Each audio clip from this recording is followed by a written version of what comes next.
నమస్తే SR7 TV news కి స్వాగతం. వనపర్తి జిల్లా చిన్నంబాయి మండలం చిన్నదగడ గ్రామంలో అమ్మాయిపల్లిలో మంత్రి జూపల్లి పర్యటన, ప్రజలతో ముఖాముఖి, అధికారులకు దిశానిర్దేశం. కొల్లాపూర్ నియోజకవర్గంలో చిన్నదగడ అమ్మాయిపల్లి గ్రామాల్లో మంత్రి జూపల్లి కృష్ణారావు పర్యటించారు. ఈ సందర్భంగా గ్రామంలోని సమస్యలు, జరుగుతున్న అభివృద్ధి పనులు, సంక్షేమ పథకాల అమలు, లబ్ధిదారుల ఎంపిక తదితర అంశాలపై మంత్రి స్థానిక అధికారులు ప్రజలతో ముఖాముఖి సమావేశం నిర్వహించారు. ప్రజలు తమ గ్రామ సమస్యల్లో మంత్రికి వివరించారు. వాటి పరిష్కారానికి తక్షణ చర్యలు తీసుకోవాలని అధికారులకు మంత్రి ఆదేశించారు. అభివృద్ధి పనుల్లో వేగం పెంచాలని, నాణ్యతతో ఎలాంటి రాజీ పడవద్దని సూచించారు.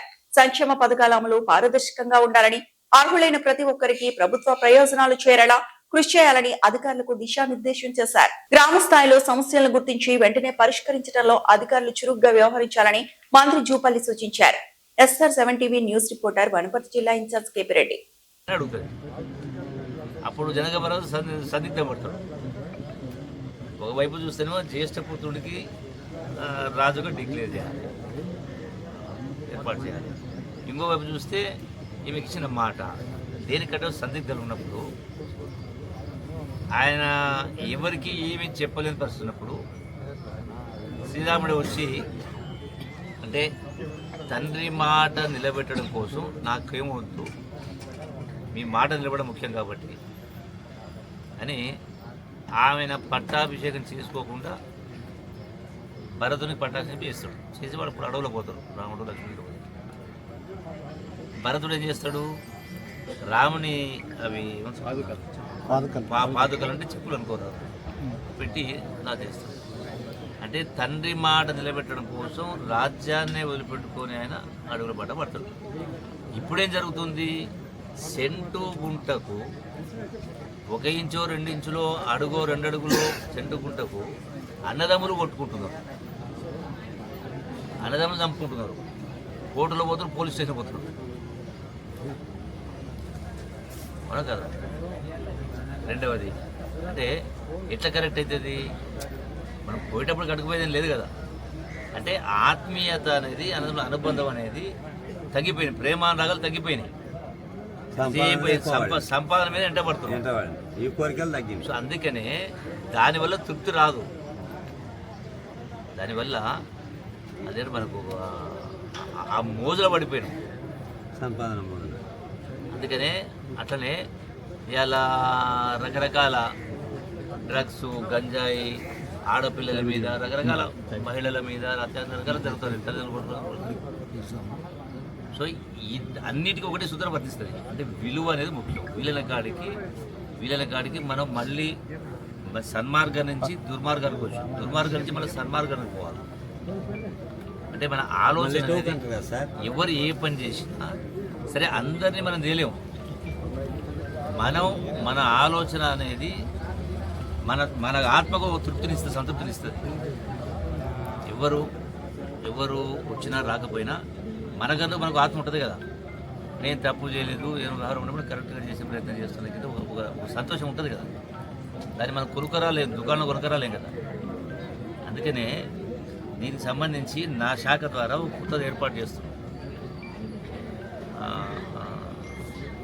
ప్రభాత బేరి అని చిన్నప్పుడు మనంతా చిన్నప్పుడు చదువుకున్నప్పుడు తెల్లవారుదన జెండా వందన 15 ఆగస్టు నాడు, 26 జనవరి నాడు తెల్లవారుదనే పిల్లలందరూ లేచి స్నానాలు చేసి బట్టలు వేసుకొని జెండా పట్టుకొని ఊరు మొత్తం తిరిగి చేసి అప్పుడు మహాత్ములు మహనీయుల పేరు తప్పుకుంటూ తిరిగేది ప్రభాత పేరు. అట్లా ఇప్పుడు